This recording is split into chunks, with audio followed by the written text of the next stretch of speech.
Okay, thank you very much, Andrew, for this introduction, and thank you everyone for inviting me to this seminar. This presentation is based on the work I've just finished writing on the cultural transfer of La Vie Parisienne and other humorous French magazines such as Le Rire, Le Sourire, Le Journal Amusant, and others to the US between 1913 and 1939.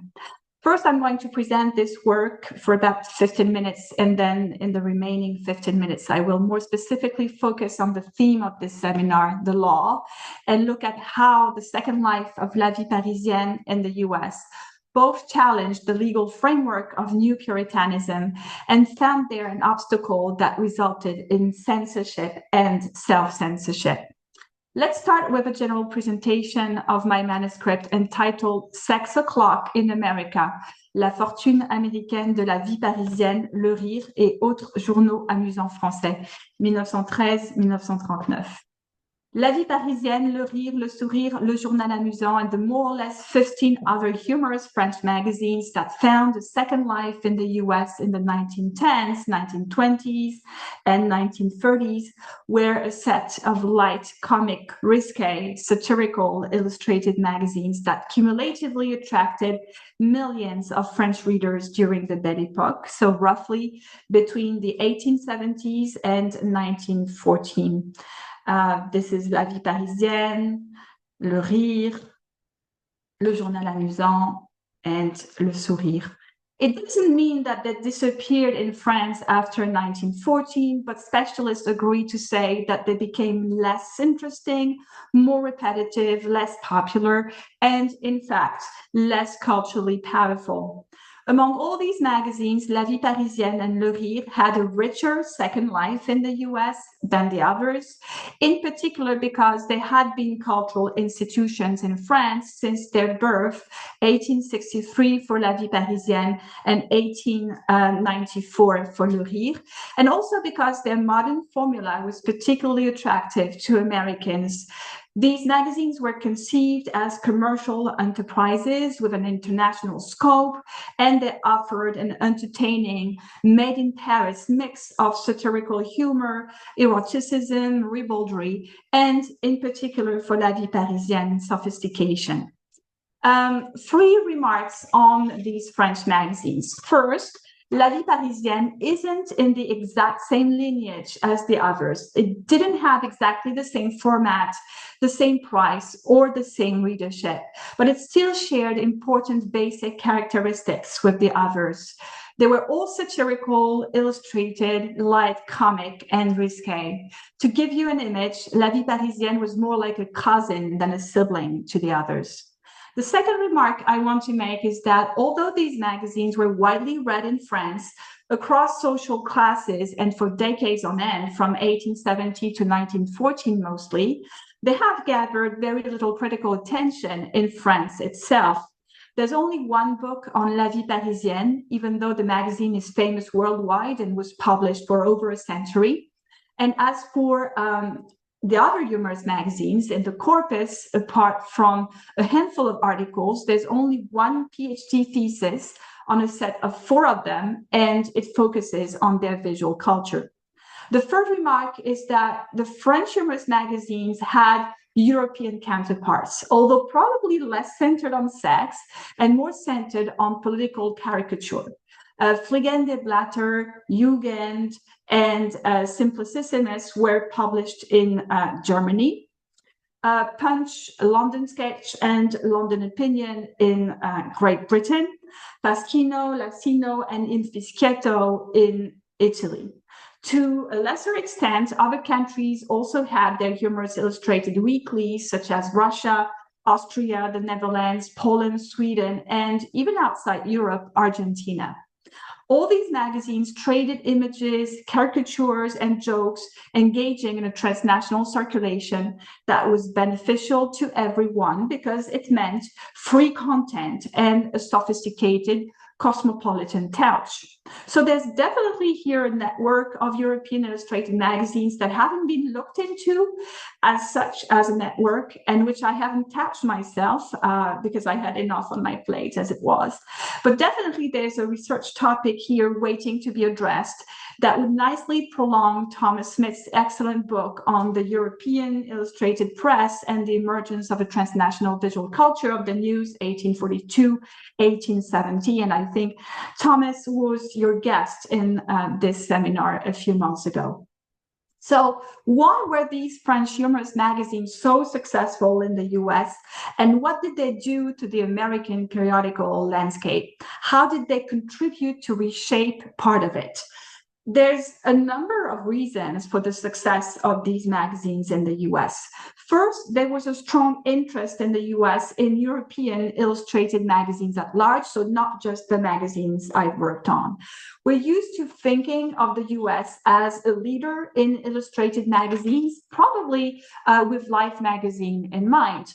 But Life magazine was launched in 1936, and throughout the second half of the 19th century, and probably until the 1930s, the US tended to lag behind as far as illustrated magazines were concerned. This is a case made by Smith, as well as Theodore Peterson in his 1956 book on magazines in the 20th century. Second, Paris was a high spot for illustration and illustrated magazines, and a wave of Francophilia swept for the US roughly from 1915 to at least 1925. French humorous magazines benefited from this context, but so did other French illustrated magazines such as L'Illustration, which was a news magazine. Third, the fashion, entertainment, sex, print, and tourist industries were all booming in the early 20th century, and French humorous magazines, with their connection with humor, sex, gaiety, and sophistication, happened to be at the crossroads of all these new trends. They represented a tangible, cheap, easily accessible version of gay Paris, made all the more appealing since the US was struck at the time by what H.L. Mencken called New Puritanism. Mencken, one of the leading American intellectuals of the time, used this phrase, New Puritanism, to describe the feeling in the 1910s that many US citizens had, that there was a moral straitjacket hindering the American body and their own individual bodies as a consequence of different laws that were passed roughly between 1873 and 1920. I'm not going to spend too much time on the description of these laws, but since the seminar is entitled Periodicals and the Law, I think it's worth saying a few words to briefly introduce the legal framework for New Puritanism. In 1873, the Comstock Postal Act forbade, I quote, the trade and circulation of obscene literature and immoral articles, such as erotic, contraceptive, and abortive items. The Comstock Postal Act was backed up by the creation, also by Comstock and his supporters, in the Young Men's Christian Association, YMCA, of the New York Society for the Suppression of Vice. In 1910, the Mann Act forbade, I quote, illicit fornication and was used to condemn adultery and interracial relationships. In 1913, the Webb Act forbade the interstate transport of alcohol. And as we know, in 1920, the Webb Act was followed by prohibition, which remained in effect until 1933. Partly as a reaction to this new Puritanism, a wide conversation on sex started in the US in or about 1913, a time period recently called by a journalist of the time, Sex O'Clock in America. It was the time of the first translations in the US of Freud's sexual theories, of the first publications on what was called sexual hygiene, and of Margaret Sanger's first abortion clinic, among many other cultural productions on the same line. What I show, or what I try to show in my manuscript, is that La Vie Parisienne, Le Rire, and the other French humorous magazines that traveled to the US, either in person or through quotes and comments made in the US press, contributed to this much needed conversation. They also stimulated the emergence of a so-called French school of American illustrators, represented by artists such as John Held. Here, Ralph Burten and Lauren Stout with La Vie Parisienne Girl, influencing them at a time when the popularity of the Gibson Girl was fading away. The French humorous magazines also strengthened the still ongoing construction of the old myth of gay Paris, which had been developing for over 100 years. But even more importantly, I think, and this is the point around which I structured my manuscript, these French magazines, and La Vie Parisienne in particular, helped reshape the humorous light segment of the US magazine landscape. So I distinguish three phases. First, in the 1910s, they contributed to the modernization effort of the triad of classic humor magazines born in the 1870s and 1880s, Puck, Judge, and Life. The first Life, not the photojournalism magazine I was mentioning earlier. They also helped a smart magazine, Vanity Fair, find its distinctive, sophisticated voice. In the 1920s, they encouraged the creation of a set of small humorous magazines fiercely at war against new Puritanism, such as French Frolics, La Vie Parisienne, Joe Burton's Jazza que Jazza, and La Bohème, as well as French humor, and in Paris, a small publication addressed to tourists and entitled Jazz. They also gave birth to special issues of other magazines, such as a Vie Parisienne issue of the Columbia Jester, the students' magazine of the University of Columbia in 1924, two Vie Parisienne issues of Burton's Follies in 1925 and 1929, and the Vie Parisienne issue of Hui in 1933. Finally, in the 1930s, the French humorous magazines, in particular La Vie Parisienne and Le Rire, gave birth to a whole line of French-themed spicy pulps, such as Gay Parisienne, Paris Nights, La Paree Stories, Parisian Life, French Nightlife Stories, Paris Follies, Paris Gaiety, French Frolics, Real French Capers, French Scandals, Gay French Life, Parisienne Revue, and others. The connection between both sets of magazines, the French ones and the American ones, was ensured by Parisienne Monthly, the very first French-themed spicy pulp created by Mencken and his friend Nathan as early as 1950. So as we can see, the French humorous magazines had a rather diversified and long-term influence on the US magazine landscape, and the French-themed spicy pulps were its latest, most subtle, and also, I think, most interesting avatar, since Mencken and Nathan shifted the focus away from illustrations and jokes, the two genres that interested other American magazines the most, to create a new proposal consisting in recirculating the spirit of French humorous magazines into the short stories on which pulp magazines were mostly based. As the first editorial of Parisienne Monthly read in July 1915, here is the American Le Rire of fiction, the American Vie Parisienne of sparkling stories. And this program was actually turned into reality through the publication of thousands of short stories that can be read as a new contemporary popular American revival of the age-old myth of gay Paris.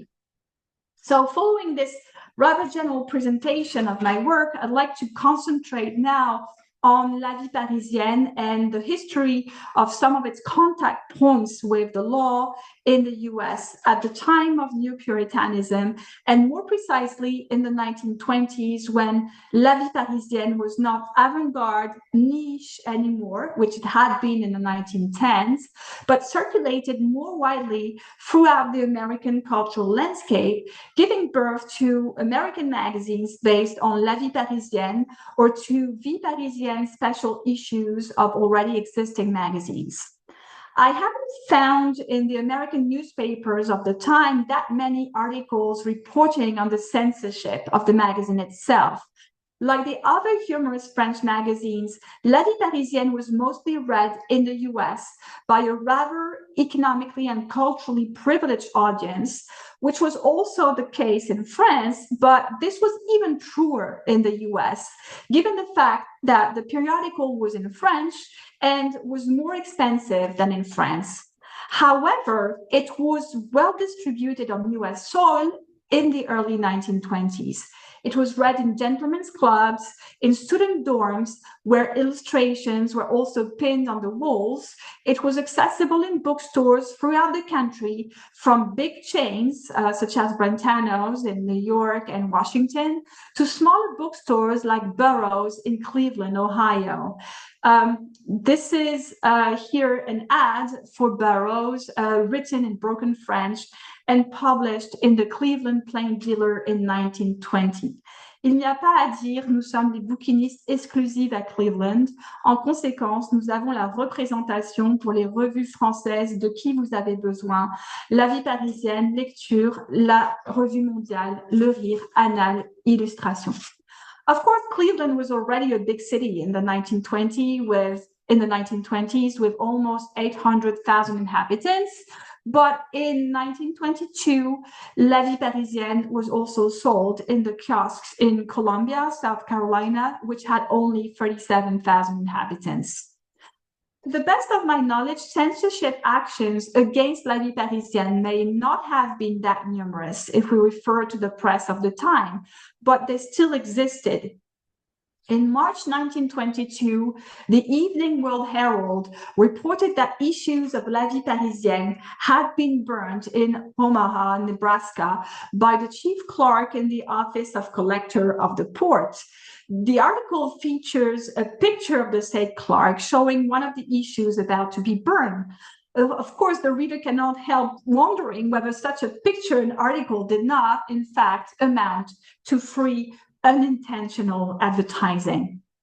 If La Vie Parisienne did not generate that many press articles mentioning censorship actions led against it, it might have been that the magazine, published in France and at a rather high price, was not considered too harmful to the population, and in particular to the younger audience, at the heart of much concern from the conservatives' part. PTA, the Parent-Teacher Association, was mobilized as, I quote here, the Stockton Independent in 1925. Salacious literature is increasing in vogue among high school students. The increase noted in the Stockton Independent is considered alarming in the Buffalo Truth the same year. I quote, the growth of this pornographic flood covers a period of about 5 years with an alarming increase in the last 24 months. Whereas La Vie Parisienne didn't seem to be the target of too many censorship actions, the press of the time reveals many interventions against American magazines published in English and considered obscene. French Frolics La Vie Parisienne, a magazine copying illustrations published in La Vie Parisienne, was banned several times in different places during its very short life. It was only active during 5 months in 1925. The magazine was withdrawn from outlets in Charlotte, North Carolina, Stockton, Fresno, Merced, and Turlock in California, Bellingham in Washington, Evansville in Indiana, St. Louis, Missouri, Buffalo, New York, and in Essex County in New Jersey. In May 1925, in Zion, Illinois, a young man who had given a French Frolics La Vie Parisienne issue to a 17-year-old woman had a complaint signed against him by the young woman's parents. The case was eventually dismissed when the parents failed to prosecute it after the young man was granted a transfer of his case from Zion's local court to the state court. Even more worrying, the magazine's editors, Harry Glynn and Daniel Wolford, were arraigned in July in a federal court for printing and mailing obscene magazines, and magazines with an S, in fact, because there was another magazine involved called Red Pepper. And in the same legal action, other individuals were also indicted, including representatives of the publishing and distributing companies. So a variety of actions were taken against the very short-lived French frolics La Vie Parisienne, and each action could involve, in fact, many different magazines. In Evansville, Indiana, in June 1925, about 20 other magazines were condemned. Among them were first small humor magazines such as Jim Jam Jams, Foliology, Hot Dog, Captain Billy's Whiz Bang, Burton's Follies, Red Pepper. You also had so-called art magazines, in fact, showing little clad female models, such as Art Lovers, Art Secrets, and Artists and Models. Pulp magazines such as Paris Nights, Weird Tales, Telling Tales, Breezy Stories, and Snappy Stories. Confession magazines such as True Confessions, True Story, and True Romance. And even the Smart Sex, whose versatility and classifiability was once more confirmed. Censorship actions against light magazines were frequent, varied, broad, and extended in time, continuing into the second half of the 1930s at least. In 1931-1932, Hui, a humor magazine, which also printed illustrations copied from La Vie Parisienne in a Vie Parisienne special issue published in 1933, was withdrawn from sale for selling obscene literature in Pacific Grove, California, Cleveland, Ohio, in Washington, in Jersey City, in New Rochelle, New York, and other cities in Westchester County in New York, in Spokane, Washington, Richmond, and Norfolk, Virginia. Other magazines were targeted in the same action, Tickle Me Too, and Owners that were very close to Hui. Also Paris Models, a so-called art magazine, Broadway Brevities, a scandal magazine, as well as spicy pulps such as Parisian Nights, French Follies, Paris Frolics, Hollywood Nights, and Ginger. Local newspapers give information about the way the censorship actions were carried. Actions often started from a complaint made to the local police by an individual or an organization, such as the local PTA or the local branch of a religious society, such as the Holy Name. Literary critics were appointed within the police force and had to decide whether the publications under concern were, I quote, smart or smut. Warnings could be issued to retailers unless they were arrested right away, which also happened. In this case, they were released with or without bail and summoned for trial. Penalties could be severe. In Richmond, Virginia, in January 1932, publishing obscene literature could result in a $500 fine or 12 months in prison or both. Moreover, unsold copies had to be taken back by the distributor. This example, as well as Glynn and Wolford's trial in July 1925, showed that censorship actions put pressure on all players in the chain, the editors and the publishers, the distributor and the vendors. So much so that forms of self-censorship took place. In January 1932, in New Rochelle, New York, the ongoing police action against the Vie Parisienne issue of Hui forced the distributor to stop supplying the entire county with the incriminated magazines for which he was responsible. In the same month, a Cleveland newspaper reported on dealings between the city's police chief and Hui's distributor, suggesting that the distributor might be exerting pressure on the magazine's editorial board. At the end of the chain, editors also censored themselves. This is particularly true for French Frolics La Vie Parisienne, the 1925 magazine based on copies of La Vie Parisienne's illustrations, and for the Vie Parisienne special issues of Rire in 1933 and of Burten's Follies in 1925 and 1929. First, we can notice that the illustrations copied from La Vie Parisienne were usually not the most risqué. Second, comparisons between some of the original illustrations published in La Vie Parisienne and copies printed in the US reveal interesting differences. This is Exposition de Blanc by Georges Léonec that was originally printed in La Vie Parisienne in 1925, so on the left side of the slide. And you can see the copy published in Burten's Follies 2 years later, and the nipple doesn't show. The same goes for La Consultation by Maurice Millière, originally published in 1929. In the 1933 Vie Parisienne special issue, the patient's breast is barely visible and her nipples are covered. Raphael Kirchner's career in the US at the end of his life is a good example of how authors and artists adapted to different cultural contexts. Born in Vienna in 1876, Kirchner, according to critic Victor Arwas, was the quintessential La Vie Parisienne illustrator of the first 2 decades of the 20th century. In 1914, in the tense geopolitical context that could be particularly hard on an Austrian living in France, Kirchner moved to New York, where he lived until his death in August 1917. The fact that he continued to draw and paint women during his American exile makes it possible to compare his works, his French and American works.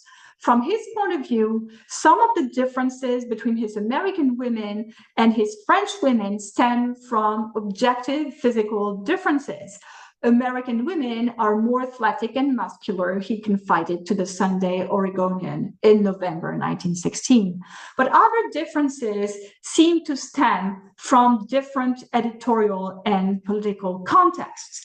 Indeed, the women he painted and drew in the United States and had published there had more clothes on, as we can see here, than the women who appeared in La Vie Parisienne just before his departure.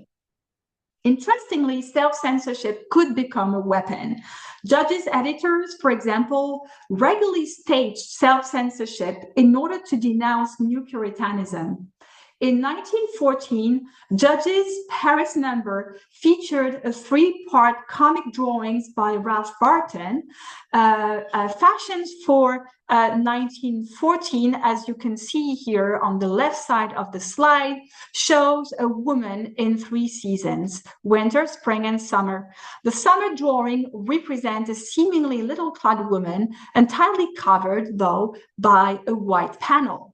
In 1925, Judge's Parisian number brings the matter to the front page with the whitened silhouette of a naked woman entering her bathtub.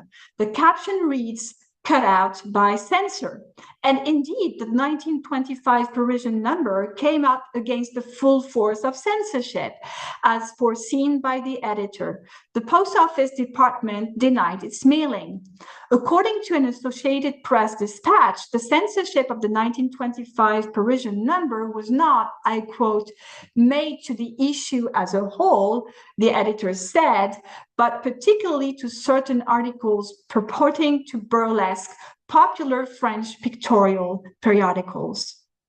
Confronted to censorship, other magazines did not stage self-censorship as much as they bypassed censorship. Published in 1927, 1928, French humor reprinted hundreds of comic illustrated jokes originally published in a wide selection of French humorous magazines. French humor avoided censorship by assuring readers in its most visible editorial sections that the magazine presented all the necessary moral guarantees. Here's the editorial note on the inside cover, just below the magazine's title. This publication is devoted to clean French humor and towards the better understanding between Americans and Frenchmen. French humor strives to give the best that is to be had in Gallic wit, a publication fit for any home. I could go on with examples, but I think it's time to conclude. One of the most powerful uses in the US of La Vie Parisienne and of the other French humorous magazines came from their capacity to embody sexual, personal liberties and illustrate the American dream of the Roaring Twenties. What we see through the study of this cultural transfer was that the Roaring Twenties, in fact, did not roar for everyone everywhere. Young people, in particular, paid the price. New Puritanism was powerful and remained powerful at least into the 1930s. It is important to remember that there was a political dimension to the sexual motivations for the trip to Europe and in particular to Paris. For those who didn't have the means to travel, La Vie Parisienne, its cousins, and the American magazines they gave birth to represented a gay alternative to the grim perspectives offered by Anthony Comstock and his followers.